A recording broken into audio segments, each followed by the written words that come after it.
Okay. Muted.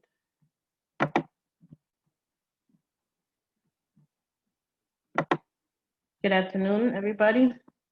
Welcome to Let's Talk About Sex and Uterine Cancer. I'm Nefertari Moore, Uterine Cancer Program Coordinator Associate at SHARE.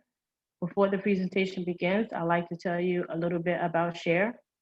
SHARE is a nonprofit organization that has been helping people through breast, ovarian, and uterine cancer for the last 44 years by offering the support of those who have been there.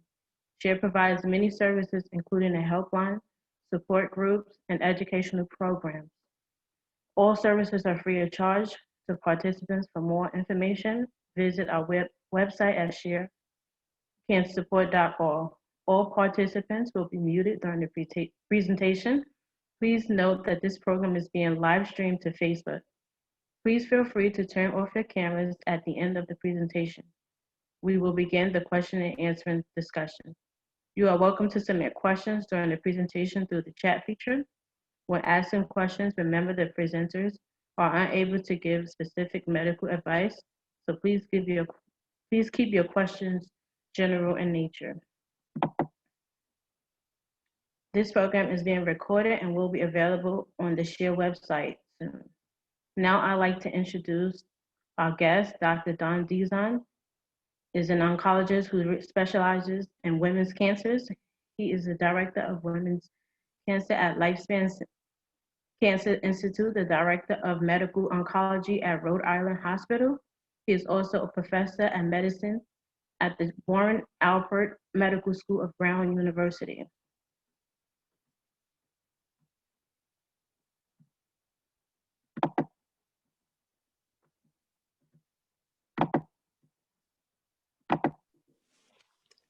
Am I ready to go? Yes. All right. All right, let me just share my screen.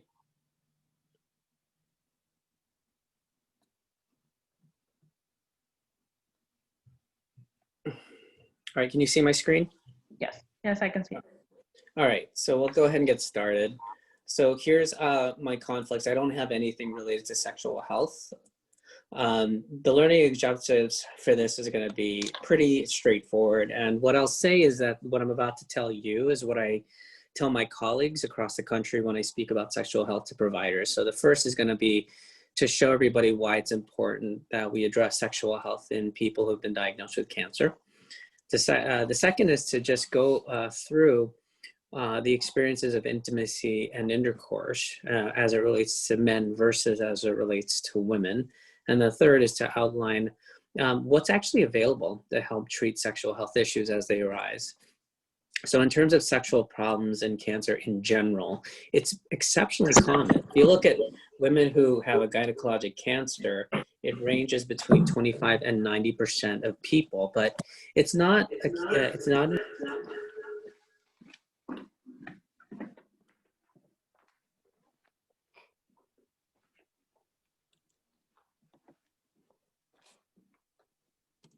I don't know. Is muted, Dr. Dizon. All right, sorry about that. Let me just start over real quick. All right, so here you go. So what I'll talk about today is the incidence and significance of sexual health in patients who've been diagnosed with cancer. And that's important for our colleagues who treat people with cancer. And what I'm about to share with you is actually a presentation that I actually give to providers as well as to people who are living with this disease. The second is going to be to describe intimacy and its relationship with intercourse and how that might differ between men and women. And the third will be to outline what's available for folks who have issues related to sexual health. Now, if you look across cancers, the incidence of sexual problems is actually very common. And depending on how you ask that question, it's anywhere between 1 in 4 women with a gynecologic cancer to 9 in 10. But even if you don't have a sexual organ-related cancer, it's an experience that happens, almost despite what the cancer diagnosis is. With head and neck cancer, it's 50 to 60%, but in colorectal, it's 70 to 80%. And this data set from 4 years ago just shows that point. And what they wanted to get at in this meta-analysis or review of this systemic or of the comprehensive literature was to see what is the true incidence of female sexual dysfunction, or FSD, when measured using a standardized instrument called the Female Sexual Function Index. So these authors used very loose criteria, 30 people per study, and they used this very validated tool called the FSFI, or the Female Sexual Function Index. They looked at 1,000 papers, excluded over 600, and found 27 papers. So of 1,000 articles they looked at, they only found less than 30 papers which they could draw conclusions from. But the bottom line is the experience of female sexual dysfunction as measured by a standardized evaluation tool only existed in 4 cancers, and they're shown here. It was in bladder, breast, colorectal, and then gynecologic cancer. So not even ovary versus uterus versus cervix. All gynecologic cancers were lumped into one group. And the take-home message from this figure on the right is that female sexual function was low in all 4 of these cancers. The mean values was less than 20. On this FSFI, less than 26 constitutes the diagnosis of female sexual dysfunction. And in fact, if you compare these 4 cancer types, the lowest levels wasn't even in breast or gynecologic cancers. It was actually in people diagnosed with colorectal cancer. The prevalence of female sexual dysfunction was reported in 16 of those studies, and the highest prevalence for female sexual dysfunction was seen in women treated for a gynecologic cancer. And it was actually the highest in gynecological malignancies, with 78% of women treated for a gynecologic cancer reporting sexual dysfunction. So again, a very common experience after the treatment of pelvic cancers. So what we know is what we know. And unfortunately, it's not based on really great data. However, the experience is a common one, from 1/3 to 80% with a gynecologic cancer. Unfortunately, it's still not well characterized. And this is the motivation that I certainly have when I say to my colleagues, we really do need to have further study in sexual health after a cancer diagnosis. The reasons that's important is far beyond who's been impacted by it or how severe it is that it lasts a long time. So this is not a pre-operative or a perioperative phenomenon. It's not something you experience just after surgery. It doesn't go away with chemotherapy. It lasts. And this was shown in this Livestrong survey, 12 million people, predominantly breast, colorectal, and lung, predominantly white, majority female answering this questionnaire. And the sexual function, as well as sexual satisfaction, was the 3rd most frequently reported concern. And if you look at who reported a lot, 1 in 3 reported it was a big problem. 4 in 10 said it was a little bit of a problem. But of those reporting, less than half of them ever received medical attention for sexual problems. And when I say sexual health, I don't want you to walk away by thinking it's synonymous with an activity like intercourse, because it's not. Sexual health constitutes a whole host of experiences, from intimacy and sensuality to body image and arousal, the experience of desire, the experience of climax, and the general sense of satisfaction. This is all inclusive when we talk about sexual health. So as you're listening here, just think of how you would answer this question. After a diagnosis of cancer, sexual health is impacted very similarly in both men and women. So just think about that for a few seconds and think about whether you believe this is a true statement or a false statement. Because at the end of the day, cancer affects men and women very differently.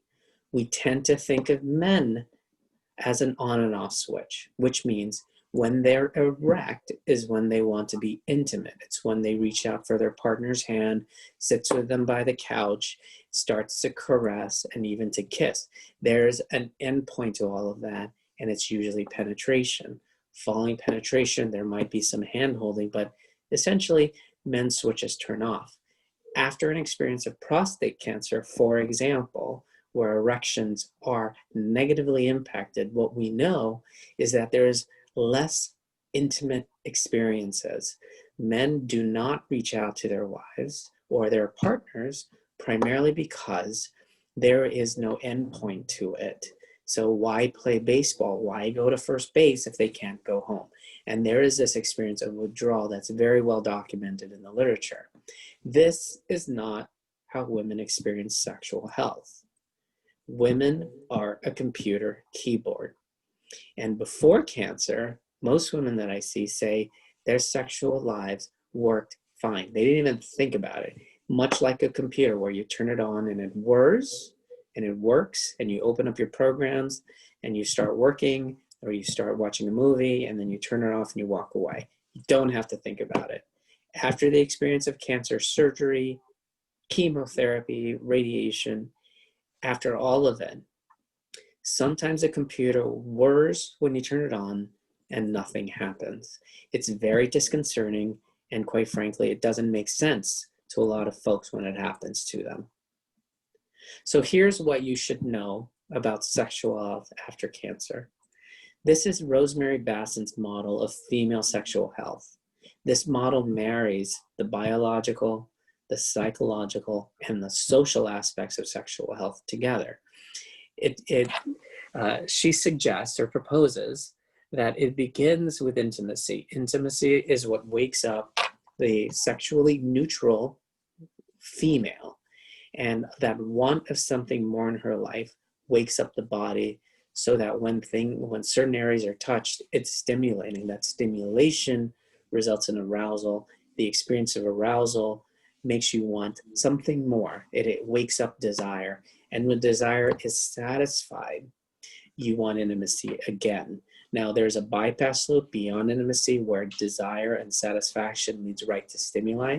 Sometimes it's called sexual hunger. That is also in this model of female sexual health. But for most of the people that I see after a cancer diagnosis, they're not looking at a loss of hunger. They're looking at the entire circle, from intimacy to the way their body comprehends touch to the experience of arousal and desire. This whole circle seems to be off, if working at all. Now, what is not in this model of female sexual health that was inherently proposed in men? If you think about it, the link that makes a woman satisfied, that satisfies her desire, need not be physical, okay? So women do not need intercourse to experience sexual satisfaction. The way I often will describe this is that if you ever got the experience of watching your partner do the dishes and feeling that's really hot and I really want you now, this model explains that because it's a very complicated process. Your desire, your arousal is not tied to any one sexual activity and is specifically not tied to penetration. Keeping that in mind, when we look at how to approach sexual health issues for women, we want to look at it in two very different fields. One is general health, vaginal health, which typically we're talking about treating vaginal dryness, all right, or even vaginal irritation, frequent urinary tract infections, maybe even evidence of fissures and some bleeding with vaginal touch. Those are signs of the genitourinary symptoms of menopause, or GSM. This is a health issue that requires a health routine. This is where vaginal and vulvar moisturizers come in. This is where the work in laser therapy has come in. And this is where we talk about the use of hormonal therapy. It's about maintenance or improving of vaginal health. A healthy vagina has as a byproduct improved sexual experiences. But when we talk sexual health, we are specifically talking about the as needed things you can do to help achieve more pleasure. And so this is where lubricants come in, and lidocaine, which I'll get to in a moment, as well as vaginal dilators, as well as pharmaceuticals. So talking about vaginal moisturizers for a second, remember, this is about vaginal health, meaning you need to adopt a daily or an every other daily strategy to take care of your vaginal mucosa, just like you would your skin, just like you would your hair.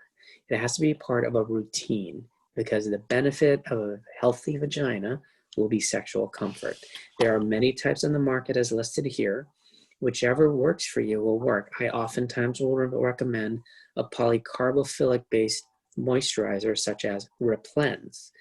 My instructions are if you're having those symptoms of dryness or chafing, to use it 5 times a week. And you know that you can use it 1 hour before intercourse as well. Now, hormonal therapy and uterine cancer is a very specific topic. This is the bottom line when it comes to oral, so pills, estrogen therapy, and cancer. We don't use it in the context of breast cancer. The data is limited, but suggests there's an increase in breast cancer events, specifically in women with hormone-positive disease. It is, however, safe in most gynecologic cancers and is safe in most non-gynecologic and non-breast cancers. What's important to know about hormonal therapy, they're not all the same. If you had a hysterectomy for a uterine cancer, you do not need progesterone. The risk with unopposed estrogen is uterine cancer. So if the uterus has been removed and estrogen therapy appears to be indicated, it is safe for you. How do we know that? There was this very old randomized clinical trial that was reported by Richard Barakat back in 2006. The volunteers to this study were women with early endometrial cancer who underwent surgery with node staging and had no nodes involved. The intervention was estrogen replacement therapy, not estrogen plus progesterone, just estrogen. The comparator was no treatment, just supportive management, and the outcomes were survival rates and recurrence rates, as well as for compliance. Now, if you note here in the asterisk, we didn't complete the study. Around the time of this trial, the Women's Health Initiative results were reported showing that estrogen and progesterone can cause an increased risk of breast cancer. And because of that, we had difficulties getting volunteers onto this trial. This is despite the subsequent results of the Women's Health Initiative showing estrogen-only preparations actually did the opposite, which they lowered the risk of breast cancer. These were the results as reported in both the placebo and the group that received estrogen therapy. If you look, 95% of women treated with placebo and 94% of women treated with estrogen therapy were alive. The disease recurrence rate was exceptionally low, and the deaths from endometrial cancer was less than 1% with estrogen therapy. Okay, so these are the results that we know from the treatments of endometrial cancer with estrogen therapy. So we do not have a restriction or even we don't entertain any worry about offering estrogen therapy to women who had uterine cancer. What about other hormonal treatments like testosterone?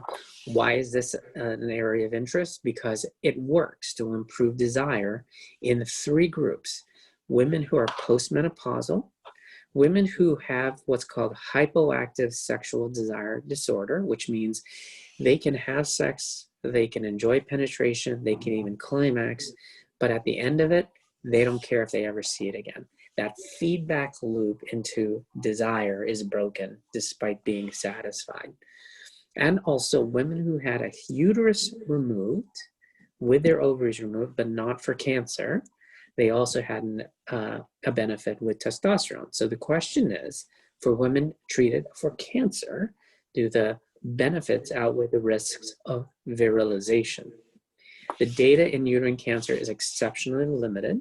There was one clinical trial in women with predominantly breast cancer, but they were postmenopausal, and it was testosterone versus placebo in a crossover design, which means women either got placebo or testosterone for the first 4 weeks, and then they crossed over to testosterone or placebo in the next 4 weeks. And the results are here. So on using a standardized questionnaire again, there was absolutely no improvement in desire compared to placebo with the use of testosterone. So on the basis of this randomized trial, I do not usually recommend testosterone because I have no idea if it works to improve sexual function. So let's turn from sexual or vaginal health to sexual comfort now and what's available. There are vaginal lubricants that are available. Again, this is different from a moisturizer. Moisturizers you can use daily. Lubricants you use as you want to prepare your vagina for pleasure with penetration into the vagina. So the two varieties are water and silicone based. There's been one study that was reported 9 years ago that compared water versus silicone-based lubricants and saw no differences in the experience of pleasure or in satisfaction in women. There was a preference towards water-based lubricants for women who were engaging in penile-anal intercourse.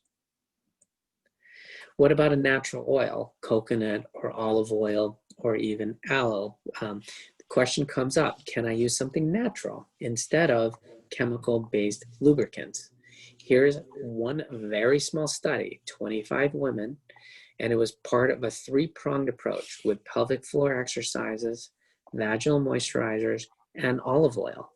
At 12 weeks, if you see here, 73% of these women said that that the olive oil actually worked really nicely. Now, why don't we say it's okay to use olive oil? Well, number one, the best data comes from a study of 25 women. The second is the theoretical risk that any kind of natural oil can go rancid inside the vagina. So typically, if you're going to use coconut oil, olive oil, or any kind of natural oil, it's okay to use it on the exterior, on the vulva, but not internally. Importantly, because this always comes up, when I ask women if they're using a lubricant, often, well, not often, enough times I've heard that we use saliva. I am here to tell you 100% certain, saliva is not a lubricant, all right? And we can talk about it more if you'd like. So what about women who are having pain with penetration? This specific symptom of pain requires a pelvic examination because there are 2 forms of pain with penetration. Technically, it's called dyspareunia. One is pain at the vestibule or the opening of the vagina. What does that historically sound like? It's the experience of everything going fine except with when the attempt to penetrate the vagina is happening. There are needles at the point of entry, or it's as if it's being sheared off or stretched or torn at the vestibule or the opening. That is very different from pain with thrust, where the vagina cannot relax. And here's point number 2. Your vagina cannot relax on demand. So no matter if you tell her to relax or your partner tells her to relax, she's going to do what she wants. So one is vestibular tenderness if it's at the opening, and it's vaginismus, which is an involuntary smooth muscle spasm. A pelvic exam is critical to find these. This is why. So if your pain is limited to the opening of your vagina, there's a very easy treatment for this, and it's vestibular lidocaine, or topical aqueous lidocaine for vestibular tenderness. Martha Getch from OHSU did this randomized trial in women who had breast cancer, and she did it against placebo, 4% aqueous lidocaine or placebo. What we found is lidocaine placed with a cotton swab onto the vestibule for 3 minutes before planned penetration lowered the pain scores significantly. And of 20 women who were not having intercourse prior to the study, 17 were able to resume penetration again, with 90% had comfort with penetration. This is an exceptionally effective, relatively cheap treatment for vestibular tenderness. If you have vaginismus, however, that is a little bit more complicated. The first step is typically to use a vaginal dilator. The conceptual model here is you are trying to teach your vagina that you are not going to hurt her. And the way we do this is by putting the power of penetration in your hands rather than your vagina taking anything from someone that is not you. You're controlling the depth and the speed of penetration and trying to form that biopsychosocial bond between your brain, your body, and your vagina. If this does not work, this is where we refer on to pelvic floor specialists who can do physical therapy and even biofeedback to help relax the vagina. There's a new model that actually increases in width that you can control. Whether or not this is better, worse, or the same as some of these other older models remains to be seen. So in terms of a specific problem, which is not pain related, it's that someone is just not interested or just can't get aroused. This happens. Oftentimes, the history will let me know whether or not it's a primary interest issue or is the interest or the lack of interest due to something else, like pain with penetration. However, if everything is working, but you're just not interested, these are the drugs that have potential to help. Flibanserin, bremelanotide, testosterone, bupropion, and PDE5 inhibitors like Viagra or Cialis. Now, on that last column, I show you, is there data it works after treatment for cancer? And consistently, there is no data that this will work after you've been treated for cancer. I am constantly saying we need studies in women treated for cancer to prove it is as effective as in women who were not treated for cancer. And I still think that is an exceptionally important question. So in conclusion, your doctors need to tell you about these side effects, but if they do not, you should feel empowered to communicate these side effects and these symptoms. If you don't feel comfortable going to your doctor about this, go to your nurse. If not your nurse, go to your social worker. But do that outreach to the person you feel most comfortable with. It's important because this will not be the first time we have heard about this. It is exceptionally common, even in women treated for uterine cancer. So if it's happening and we don't ask about it, feel empowered enough to say something, because if you can, there is help and there is advice that can be given, or at the very least, there can be a consultation where you can get referred. For you and your partner, if you're having difficulties with sexual communication or sexual activities, talk to them. Now, this is also something that we never told you to do. But communication is important with your partner because compromises can sometimes help bridge that difficulty and bring back satisfaction. Because there are times when either men or women are unable to have intercourse. But I've seen enough people to know that human beings are creative and there are ways to find alternatives to intercourse, either in the short term or the longer term, that can still give you that satisfaction. And this brings up to the point number 4. The clarity of what you are looking for can help guide all of this.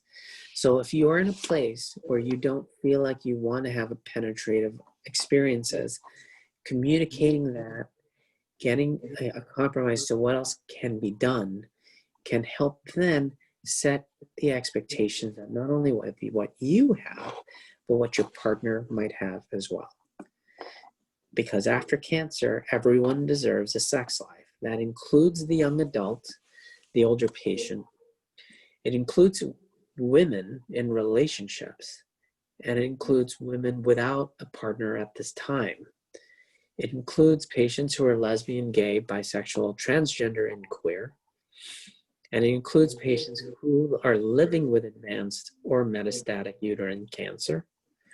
And it also includes your oncologist.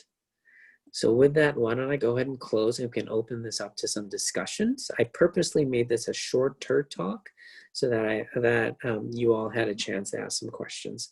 With that, I want to thank Cher for having me. Thank you, Dr. Dizon, for your presentation. And now I'd like to introduce one of our panelists, Elizabeth Johnson. And also want to say that, in terms of desire, maybe, the lack of energy after treatment and weight gain, with as well as some of the symptoms from menopause, can also affect, your desire and wanting to be, sexually intimate with your partner. No, absolutely. There's if that's why when we think about sexual health, so many times women come in and they think of intercourse and how can I have intercourse again and enjoy it. It's so important to understand and to have it almost spelled out, just like a computer. When you turn on that power switch, there's something that whirs because there's a motor there, and that motor links up here. Everything's related and everything has to work. And the problem is everything did work before cancer came into the picture. And then things change, including how you feel about your own body.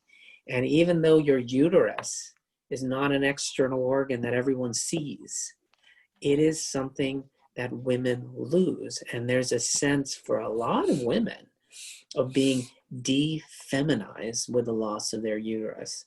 So there is an adjustment to how you see yourself as a sexual being. That is a very true and very common experience. And that's, unfortunately, it's not something that most partners understand or even thought about. Because oftentimes at the end of a cancer treatment, people feel you're fine now because you look fine, because you still have both breasts and not one was cut off. No one sees what you have lost due to cancer. And no one sees the side effects you have from your treatment. So that's the part of it, exactly like you said, of coming back to a point where you're not who you were and you're trying to discover who you are. And that journey needs time, absolutely. And I think hot flashes as well play a big part in it, because, I could say even for myself, when I'm going through a hot flash, I don't want anyone even, close to me, let alone to be touched. Right. That's absolutely true. And again, hot flashes can be managed in multiple different ways with the homeopathic remedies, but also, again, estrogen is a very good medication for hot flashes. And I actually feel, let me put it this way. My recommendations for estrogen really do rest on whether or not someone has a uterus or not. If we look at women who have BRCA mutations, right, who undergo a BSO or have their ovaries removed, I always ask them if they also took their uterus, not so much for a cancer risk reduction for uterine cancer, but because I want to be able to give them estrogen. Okay, so hot flashes can be managed, even some antidepressants. There's gabapentin that can be managed. There's some great data that hypnotherapy can help with hot flashes. But at the end of the day, if none of them are working, oral estrogen can be used. And for women treated for uterine cancer, it is safe. Elizabeth, do you have anything that you might want to add? Hi, thank you for the presentation. Oh, you're welcome. Let's see. I mean, I had a number of questions. I'm not sure if other people have also, if there are other questions. I mean, in terms of some of the things that you brought up that I hadn't thought of before, I was wondering kind of,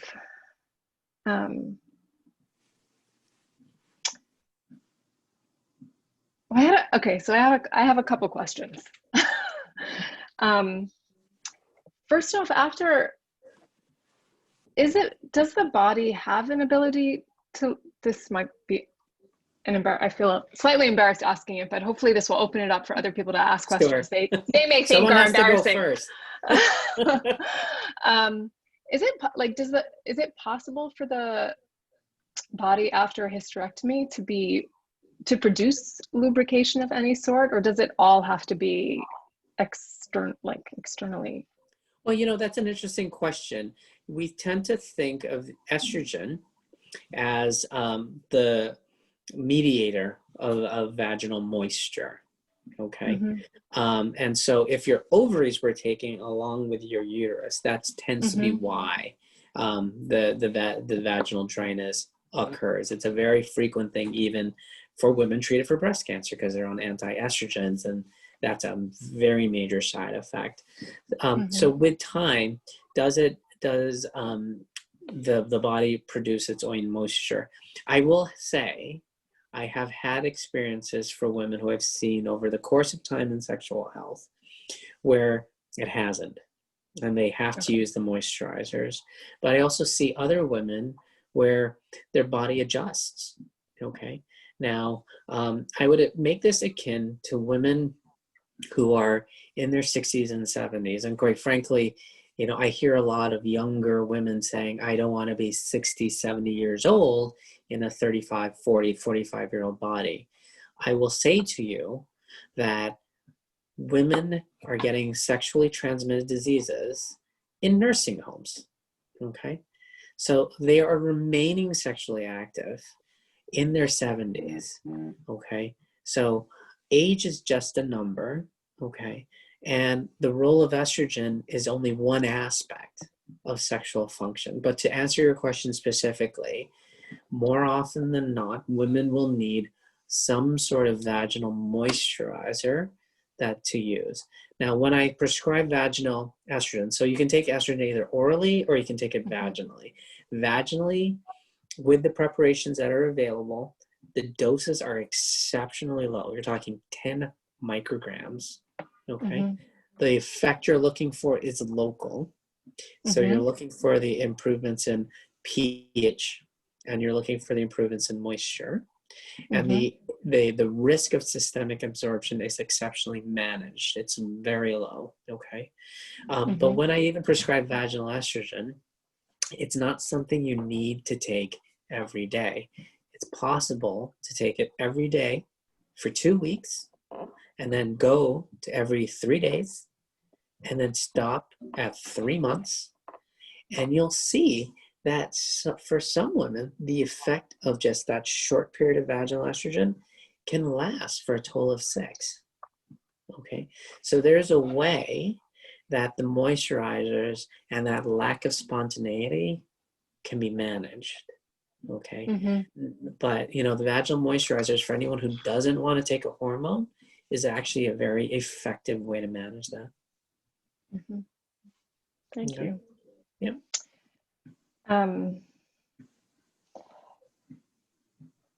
I also have been wondering, like, if you have, in terms of, so something that's come up in my life and in conversation with others is this feeling that after, I don't know if it's the chemo, I don't know if it's a hysterectomy, but that the experience of climax is often just much more muted than it Yeah. had been prior to.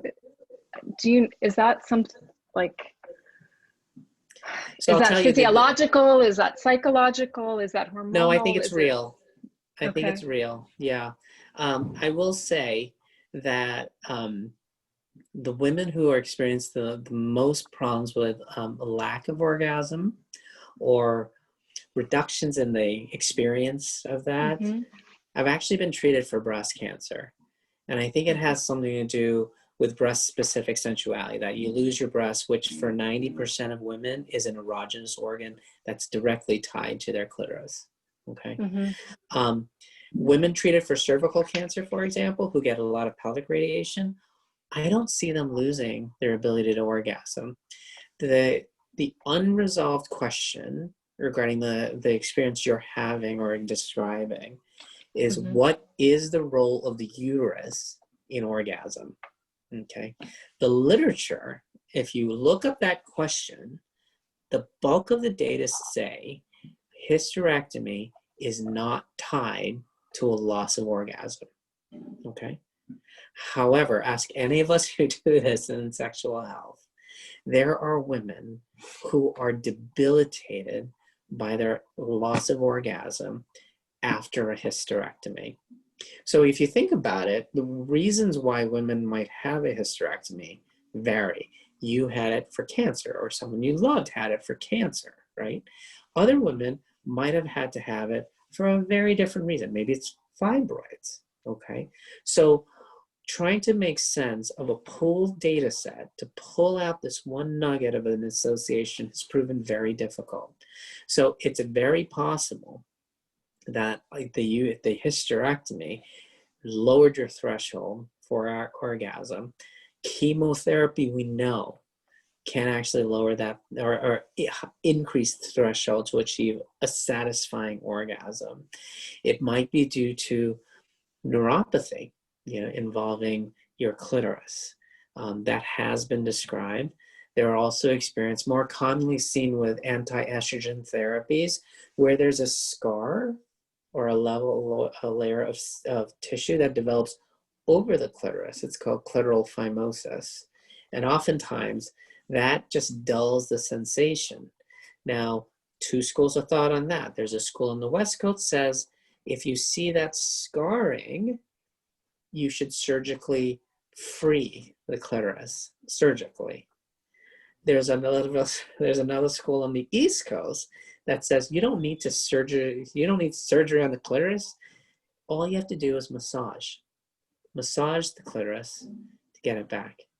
Now that actually comes down to another way to help bring back the desire and the arousal. And it's something that is biopsychosocially mediated. And that's this thing called sensate focus. Okay. So oftentimes after treatment of cancer, your body doesn't feel like yourself, no matter if it's a colectomy, a hysterectomy, or a mastectomy. There's a sense that the body is not working the way it did. Sensate focus is a 4-stage exercise where you and your partner sit across from each other, and it be clothed or unclothed, you take turns rediscovering touch. Okay, and that does two things. It makes you realize that your body is different and that parts that did feel good don't feel great anymore, but other parts feel great and they didn't before produce those feelings. It also does something if you have a male partner, a partner who likes penetrative intercourse.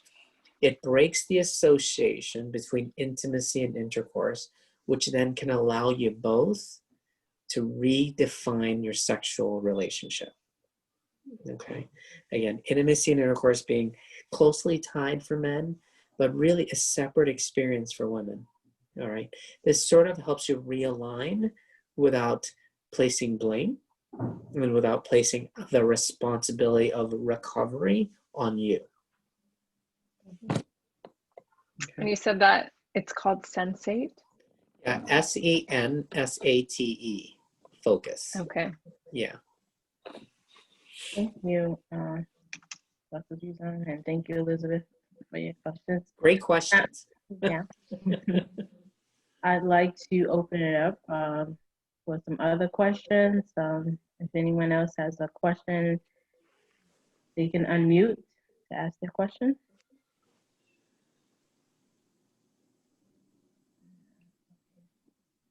Okay, so I will go to some of the questions in the question pane. And one of the questions is, what do you think of the effectiveness of vaginal estrogen? Yeah, so we talked about that with Elizabeth, just about oral versus vaginal estrogens. Yeah.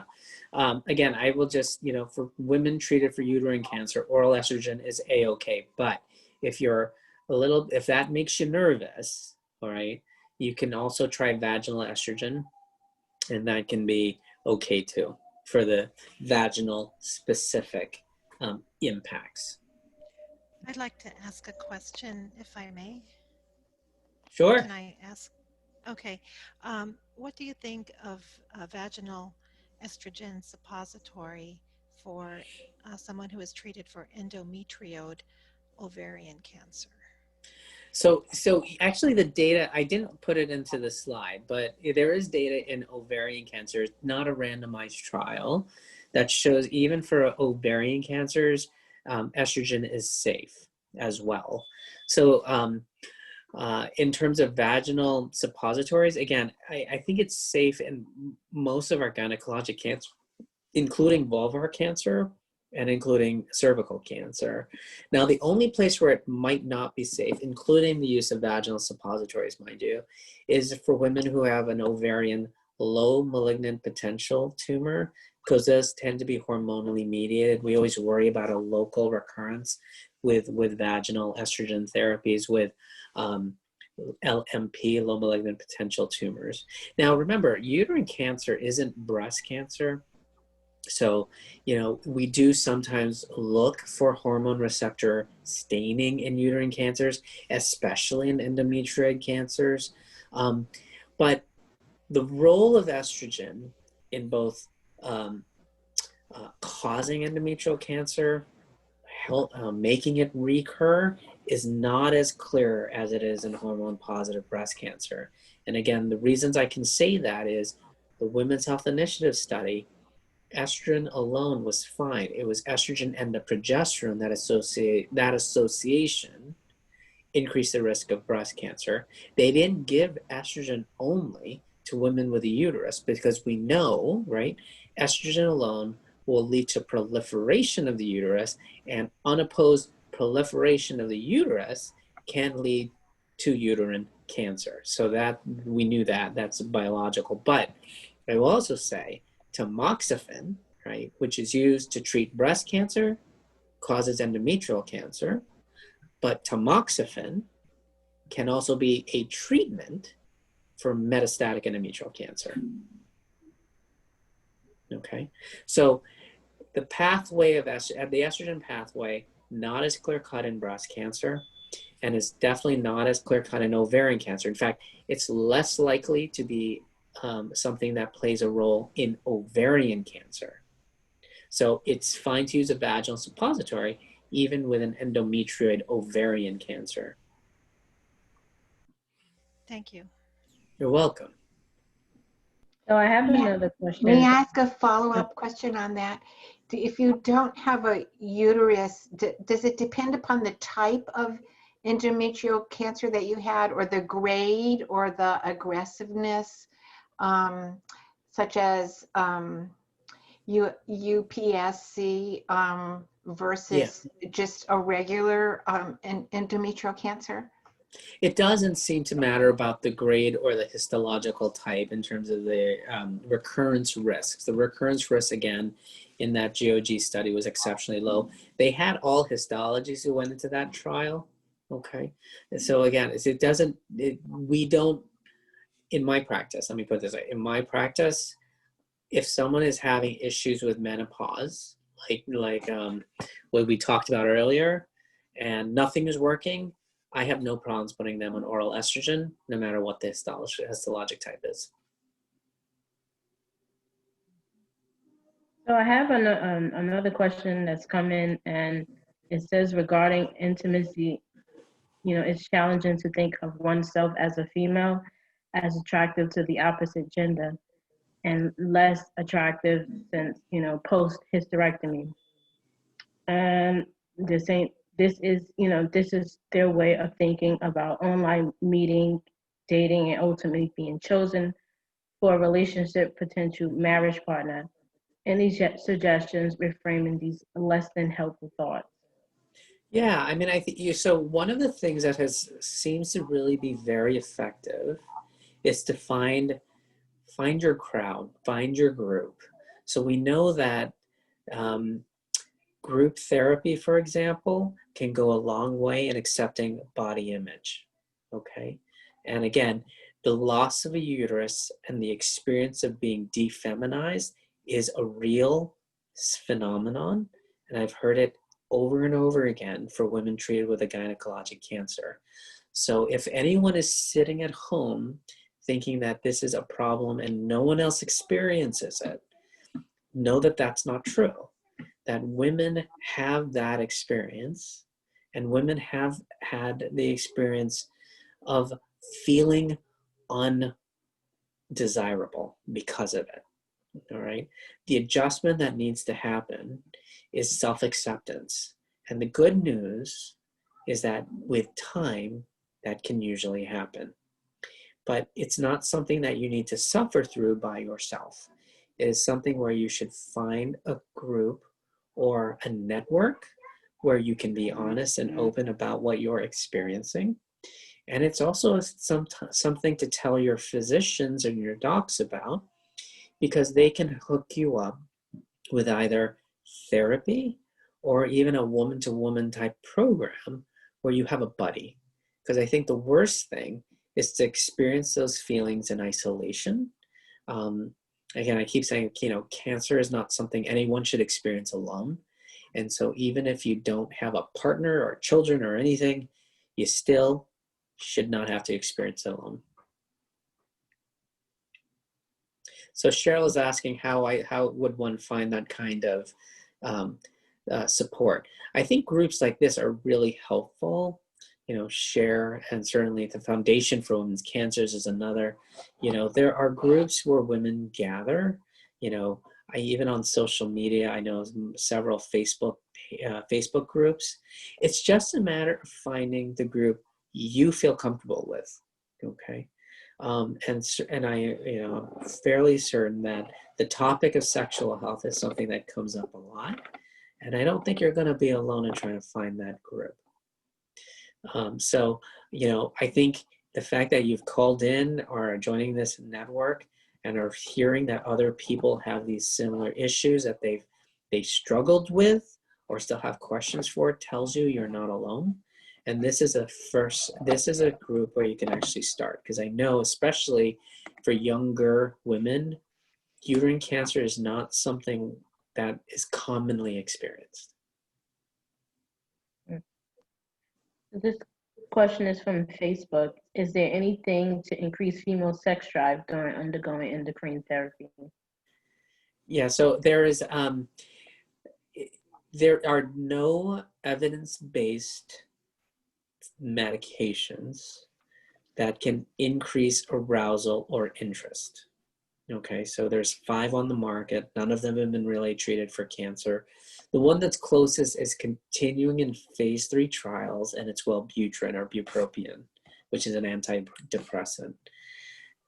I think for anyone on an endocrine therapy, we need to approach it by looking at what the issue is and trying to problem solve the first step. It's sort of like dominoes. So, if you're having vaginal dryness, you're going to have pain. And if you have pain with intercourse, it's going to dampen your desire. Why would anyone be interested in something that hurts, for example? So again, teasing out what the issue is and what came first, chicken or egg, okay, is one way we can help bring back the interest and the arousal, okay? But it starts with that history. And one last question. Are there any groups out there that are focused on body image? So I'm sure there are groups, I don't know of any specifically, but I'm sure there are groups where body image is an issue. And I can say that because it's an exceptionally common concern for women who underwent a hysterectomy. I can't tell you how common that is. And just like you talked about earlier, you know, the changes from chemotherapy, whether it be extreme weight loss or weight gain, changes in one's hair when it came back. It used to be really thick. Now it's really thin and patchy. You know, the experiences of neuropathy. You know, all of this are true phenomenon, okay, that can impact someone's body image, all right? And again, the data I cite is out of women who underwent breast surgery and who are having issues with accepting their bodies following breast surgery. When they were a part of a support group, when they did group therapy, the group who did that recovered better than the group who chose not to.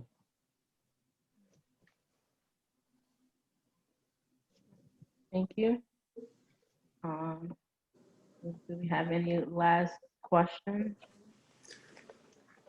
I had one question. Sure.